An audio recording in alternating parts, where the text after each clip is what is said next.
خدت وفاء، أنا اشتريت فستان العيد وكنت أشوفك يا حلو ولا لا يا خدته.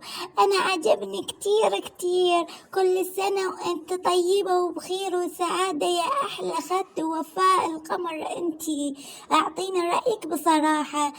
يا مروح توأم روحي بيجنن عليك، كل سنة وأنت طيبة وبخير، جميل أو فستانك، أنا عاوزة زيه يا مريم. يلا خلينا نروح نشتري أنا وياكي فستان، إيه رأيك يا مريم؟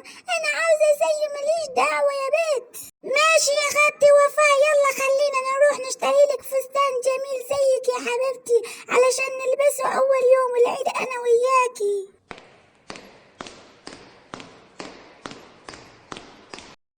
بيت يا مريم، فستاني أحلى من فستانك بكتير يا بيت، أنا طالعة زي القمر أميرة فوفو. لا يا خالته، فستاني أحلى من فستانك بكتير، يا لهوي أنا أجمل منك يا خالته. لا يا توأم روحي، أنا فستاني كتير حلو. طيب يا خالته وفاء، عندي فكرة، خلي المتابعين هم اللي يقرروا مين فستانها الأجمل، فوفو ولا مريم. اكتبوا لنا بالتعليقات مين أجمل. يلا يا حبايب قلبي اكتبوا أميرة فوفو الأجمل، ماشي يا حبايبي.